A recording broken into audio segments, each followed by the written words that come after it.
Meu nome é Marcelo, eu sou o quarto dan do estilo Louva-a-Deus 7 Estrelas do Norte, estilo de Kung Fu. Eu queria falar um pouquinho sobre a forma como as pessoas treinam Kung Fu hoje e como acho que deveriam treinar e por que existem essas diferenças. Na verdade, o Kung Fu nasceu como uma arte marcial para ser usada em campo de batalha aberto. Então, algumas coisas que as pessoas confundem. Poxa vida, eu não conheço nenhum cara famoso do MMA que seja lutador de Kung Fu. Kung Fu, como defesa pessoal, nasceu dentro da seguinte perspectiva. Eu vou lutar contra várias pessoas ao mesmo tempo, algumas pessoas armadas, outras com mãos livres. Então, sobre a questão de submissão no solo, por exemplo, se a minha ideia é lutar contra várias pessoas, uma perspectiva que a gente pode jogar nos dias de hoje para as suas, por exemplo, ficaria um pouco difícil ficar duelando com alguém no solo, enquanto tem um outro elemento que pode me agredir, seja com um chute na minha cabeça, seja com uma arma.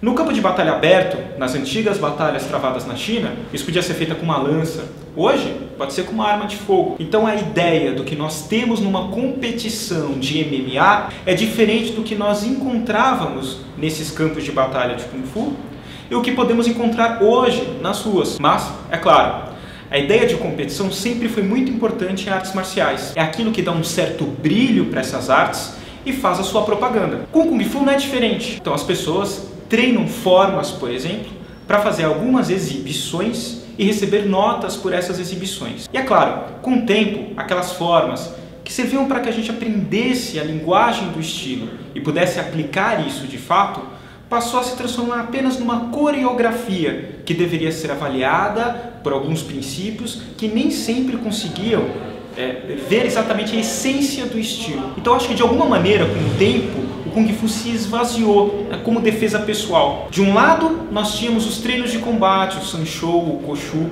com equipamento e que tinha como regra socos, chutes e quedas.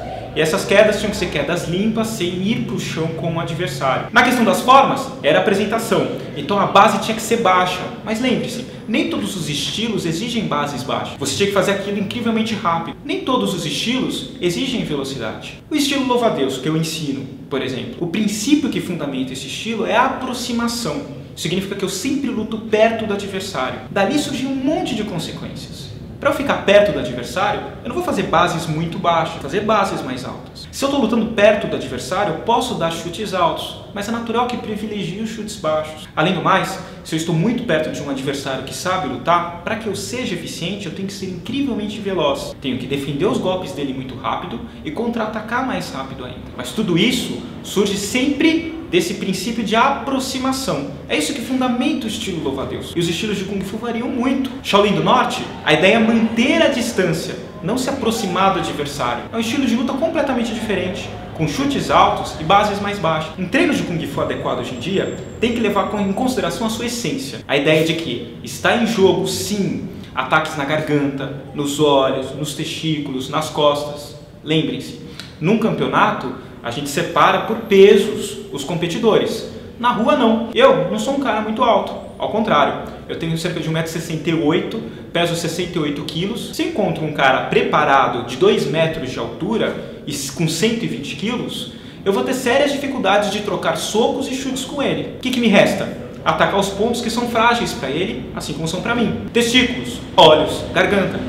Essa é a essência de um Kung Fu voltado para a defesa pessoal, para campo de batalha. Esses alvos têm que sempre ser visados primeiro. Se o risco é sua vida, você não vai ficar trocando socos e chutes com ninguém. Você não vai ficar duelando no solo com ninguém. Você tem que resolver tudo o mais rápido possível para preservar a sua vida. Isso valia no campo de batalha e é óbvio, vale hoje caso você tenha que se defender na rua. O problema é, se nós continuássemos treinando Kung Fu visando competições, socos, chutes e quedas de um lado, coreografias do outro, essa essência estaria perdida. Sem os ataques às gargantas, aos olhos, aos testículos, boa parte do que é o Kung Fu se perderia. Por isso algumas outras artes marciais acabaram ganhando fama, como se elas trouxessem à tona aquilo que ficou esquecido no Kung Fu. Não tem nada de muito novo em artes marciais. Existem muitos sistemas. Todos esses sistemas podem ser eficientes. Tudo depende de como se treina.